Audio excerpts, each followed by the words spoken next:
Solía creer que las familias no se robaban entre sí. Discutían, se resentían, se decepcionaban. Pero el robo era algo de extraños, no de personas que compartían comidas y apellidos. Esa creencia fue lo que hizo que fuera tan fácil para mi hermanastro quitarme todo, mientras estaba de pie a mi lado, con la mano en mi hombro, hablando suavemente sobre la responsabilidad, después de que mi padre murió. Todos estuvieron de acuerdo en una cosa: yo no estaba bien.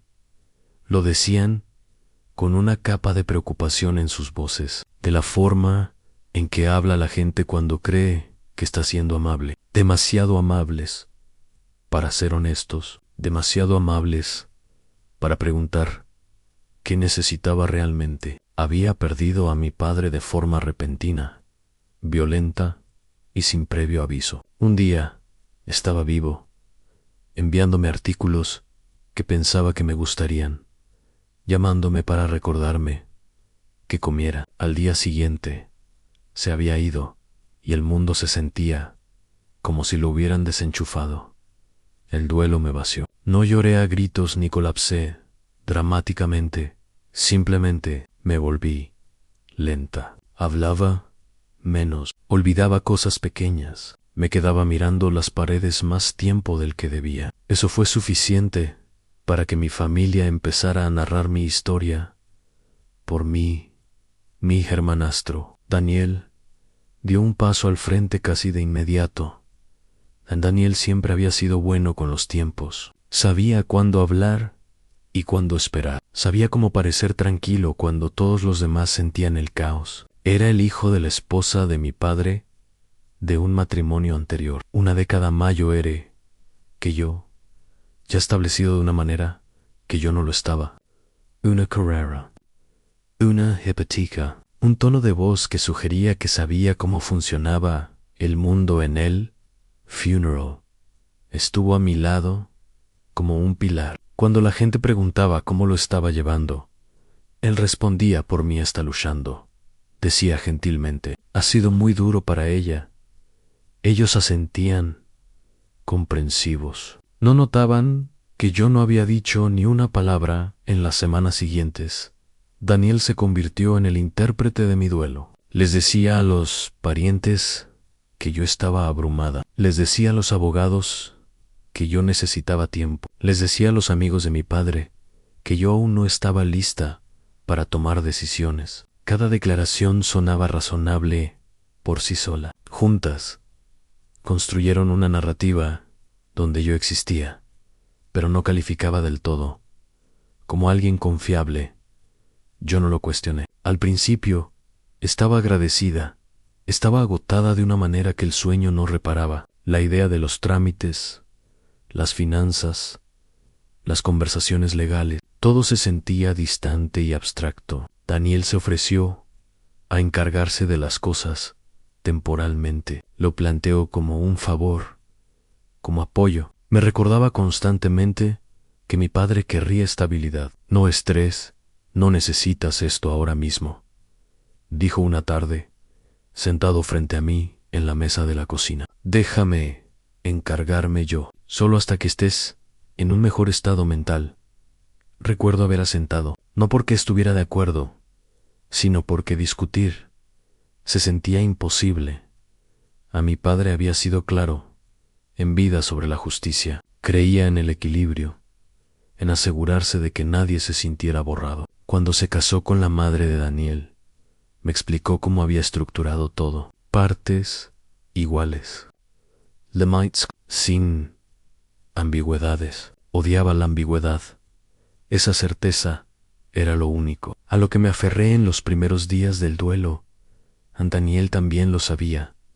Hablaba a menudo de cuánto respetaba los deseos de mi padre, de lo importante que era honrar el legado. Usaba frases como administración y responsabilidad, palabras que sonaban nobles y pesadas. Dejó claro, nunca directamente, pero siempre implícitamente, que él era la persona adecuada para proteger lo que mi padre dejó atrás en yo. Aparentemente, no lo era. Cosas sutiles empezaron a cambiar. Las reuniones ocurrían sin mí. Los documentos ya estaban solucionados. Cuando hacía preguntas, Daniel sonreía pacientemente, de la manera en que los adultos sonríen a los niños que aún no entienden.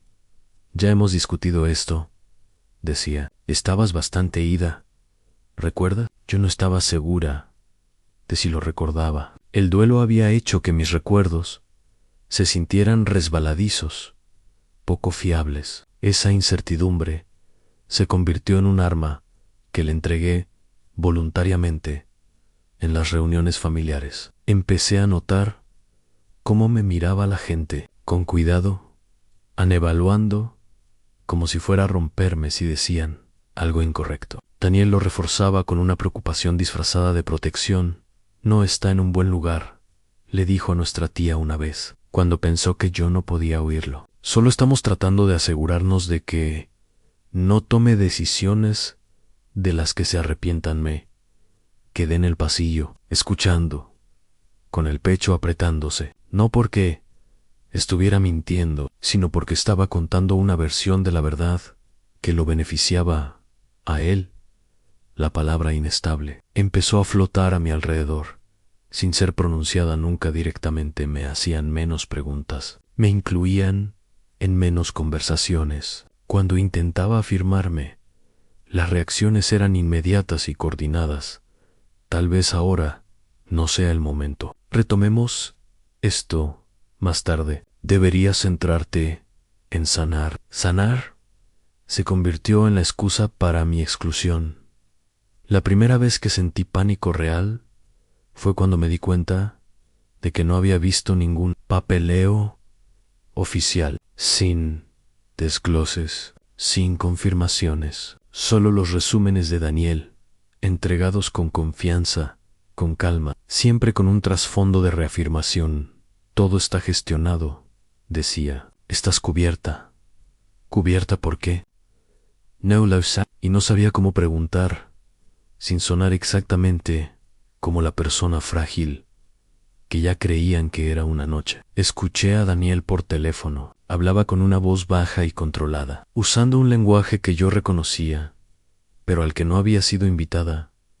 Ella no va a impugnar nada, dijo. ¿Está de acuerdo? Me quedé helada. En el acuerdo implicaba consentimiento. El consentimiento implicaba conocimiento. Yo no tenía ninguno de los dos. Cuando lo confronté más tarde, con suavidad, pareció sorprendido, no defensivo, solo ligeramente molesto.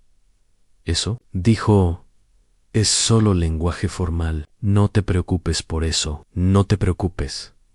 Se convirtió en su estribillo. Cada preocupación que yo planteaba era replanteada como ansiedad. Cada pregunta se convertía en evidencia de mi inestabilidad. Estás analizando esto demasiado, me decía. El duelo hace eso. A la parte más cruel era lo razonable que sonaban. Nunca levantó la voz, nunca amenazó, nunca me apresuró abiertamente. Simplemente siguió avanzando mientras me animaba a quedarme quieta. Se posicionó como el responsable, el protector, el amortiguador entre yo y un mundo al que supuestamente yo era demasiado frágil para enfrentarme. Y la gente le creyó, para cuando me di cuenta de cuánto terreno había perdido. Ya no quedaba nada. Mi nombre no aparecía en cosas donde debería estar. Las decisiones se habían finalizado en salas en las que yo nunca había entrado. La historia de mi duelo había sido reescrita como una justificación para mi exclusión. Aún así, me dije que no podía ser tan malo después de todo. Esto era familia en Daniel. No me robaría realmente, no me sonreiría y me daría la mano mientras borraba silenciosamente. Mi futuro aún no entendía que el robo más efectivo no parece una agresión, parece ayuda y siempre viene con una petición de gratitud. El momento en que supe que algo andaba mal no fue dramático. No hubo gritos, ni portazos, ni confesiones impactantes. Fue silencioso, tan silencioso que casi se me escapa.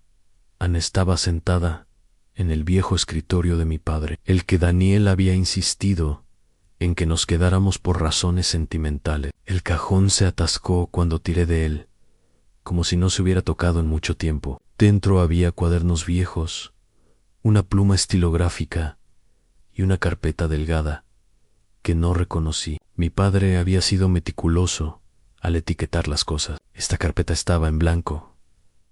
Eso por sí solo me inquietó. Dentro había copias, no originales, de documentos que nunca antes había visto. Resúmenes financieros, listas de activos. Un lenguaje legal lo suficientemente denso como para nublarme la vista. No lo entendía todo, pero entendía lo suficiente como para sentir el frío extendiéndose por mi pecho. Mi nombre aparecía una vez. El de Daniel aparecía en todas partes. Al principio asumí que estaba incompleto. Algo temporal. Esa fue la versión de la realidad a la que me aferré mientras pasaba página tras página, con las manos empezando a temblar. Seguramente esto no era definitivo. Seguramente mi padre no lo había cambiado todo sin decírmelo. Pero entonces vi las fechas. Estos documentos habían sido procesados semanas atrás, cuando yo todavía dormía en el sofá, porque mi habitación se sentía demasiado silenciosa, cuando apenas podía comer. Cuando Daniel le decía a todo el mundo que yo no estaba lista para ocuparme de asuntos serios, me sentí estúpida por no haberlo visto antes, enojada conmigo misma por confiar en el tono tranquilo de su voz, en la mano firme sobre mi espalda. Pero bajo la culpa propia había algo peor, la sensación de estar siendo eliminada cuidadosa y deliberadamente. Lo confronté esa noche. Daniel escuchó sin interrumpir, con los brazos cruzados y expresión neutral. Cuando terminé, suspiró, no con frustración, sino con decepción. Como un profesor cuyo alumno ha fallado una lección obvia, esperaba que no tuviéramos que pasar por esto, dijo. Esa frase lo cambió todo. ¿Pasar por qué?, pregunté. Por esta espiral, respondió suavemente. Pensé que habíamos acordado que me dejarías encargarme de las cosas. Nunca acepté esto, dije, levantando los papeles. Mi nombre apenas aparece en Daniel. Miró los documentos y luego volvió a mirarme a mí, impasible. Eso es porque lo estructuramos de una manera que te protege. La palabra protege hizo que se me revolviera el estómago. ¿Protegerme de qué?, pregunté. De la responsabilidad, dijo. De tomar decisiones mientras eres tan vulnerable. Vulnerable. La palabra aterrizó como un veredicto. Lo explicó todo con tanta fluidez, como ciertos activos se gestionaban mejor bajo un solo nombre, como la propiedad compartida podría complicar las cosas, como mi padre siempre se había preocupado por mi resiliencia emocional, especialmente tras una pérdida. Quería gritar que estaba mintiendo, que mi padre había confiado en mí, que me había preparado toda la vida para valerme por mí misma, pero Daniel anticipó cada objeción. Él habló conmigo al respecto, dijo Daniel. Mucho. De hecho, ahí estaba en el primer robo absoluto, no solo de dinero o propiedades, sino de la memoria. Estaba reescribiendo mi relación con mi padre, posicionándose a sí mismo como el confidente, el elegido. Estás recordando mal, añadió suavemente. El duelo hace eso. En esa frase otra vez. Salí de la habitación temblando, sin saber si estaba furiosa o aterrorizada. Quería pruebas, quería algo sólido para rechazar su narrativa. Así que hice lo único que debería haber hecho desde el principio. Llamé al abogado. El abogado pareció sorprendido de saber de mí. Pensé que todo estaba resuelto. Díjonse. Me cayó el alma a los pies, explicó, cuidadosa y profesionalmente, que Daniel se había presentado como representante de la familia, que había enfatizado repetidamente mi estado emocional, que había parecido inapropiado. ¿Apropiado para quién?, pregunté. Hubo una pausa en la línea. Él nos aseguró que usted estaba al tanto, dijo el abogado. Y de acuerdo. Ese fue el momento en que mi confusión se endureció en claridad. Daniel no solo se había aprovechado de mi duelo, lo había usado como palanca. Había hablado por mí hasta que su versión de los hechos se convirtió en la oficial. Había envuelto su ambición en preocupación y lo había llamado responsabilidad, aun cuando lo confronté de nuevo, esta vez con preguntas que no podía esquivar. Su tono cambió. No estaba enojado, no estaba defensivo, estaba molesto. «Estás haciendo esto más difícil de lo que tiene que ser», dijo. Todo el mundo ha pasado página, todo el mundo, excepto yo. Le dije que quería asesoramiento independiente, que quería una revisión completa, que no me sentía cómoda con el acuerdo actual. La habitación se volvió fría. Daniel me miró durante un largo momento. Luego sonrió, la misma sonrisa tranquila y controlada que había llevado desde el funeral. «Eres libre de hacer eso», dijo. Por supuesto, un destello de alivio me recorrió. Luego añadió: «Solo entiende que si empiezas a cuestionar las cosas ahora, la gente se va a preocupar».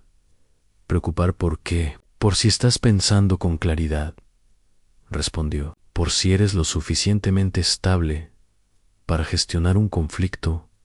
Ahí estaba, la amenaza, entregada cortésmente, y me di cuenta entonces de lo minuciosamente que había preparado el terreno. Cuántas conversaciones había tenido sin mí, cuántas veces me había retratado como frágil, poco fiable, emocional. Cualquier resistencia que yo ofreciera ahora solo confirmaría la imagen que él ya había plantado en esa noche. Permanecí despierta, repasando cada interacción, cada momento que había descartado como amabilidad. Vi con qué cuidado me había aislado de la información, cómo me había entrenado para dudar de mí misma, cómo había posicionado la gratitud como una obligación.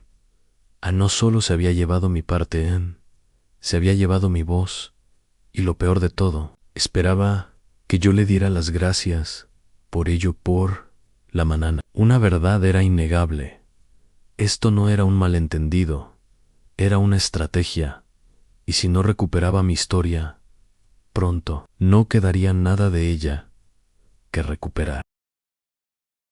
La mentira finalmente se agrietó en un lugar que Daniel nunca se molestó en vigilar. La confianza sucedió durante una reunión familiar, una de esas cenas cuidadosamente montadas para señalar normalidad. Hablaba con soltura, contando a los parientes cómo había intervenido para gestionar las cosas por mi bien. Se reía ligeramente sobre lo abrumadoras que podían ser las finanzas para alguien tan sensible como yo.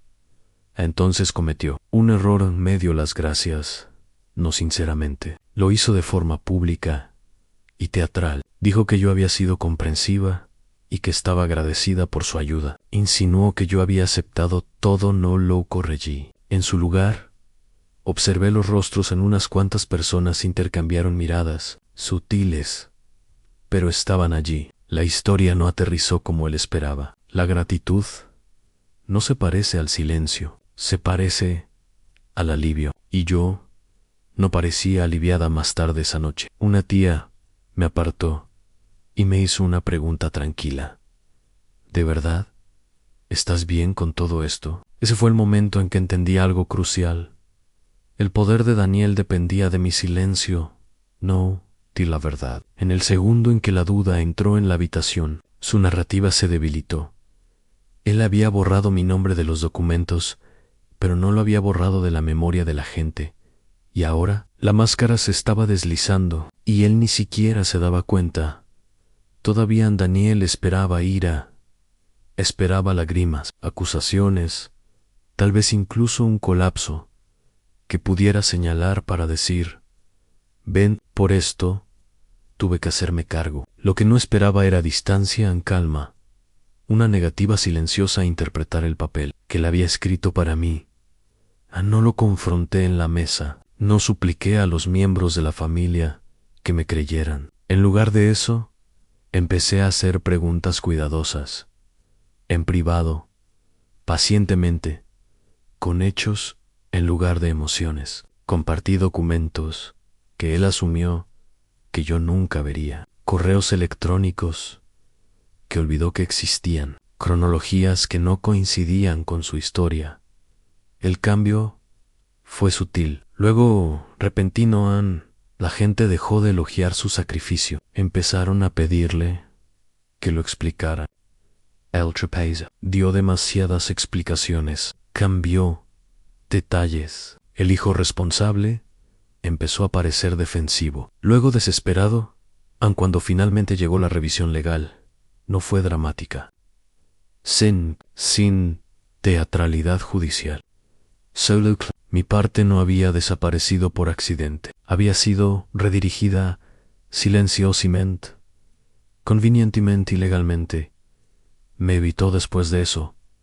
Nunca se disculpó. No tuvo que hacerlo. La verdad ya había hecho lo que la ira nunca pudo. Su reputación se agrietó donde más importaba, dentro de la familia que había intentado controlar al final. No recuperé todo lo que él se llevó, pero obtuve algo mejor. Mi nombre volvió al registro. Mi voz volvió a la habitación. Y Daniel aprendió la única cosa que nunca planeó. Puedes robar la parte de alguien, pero no puedes robar su credibilidad para siempre.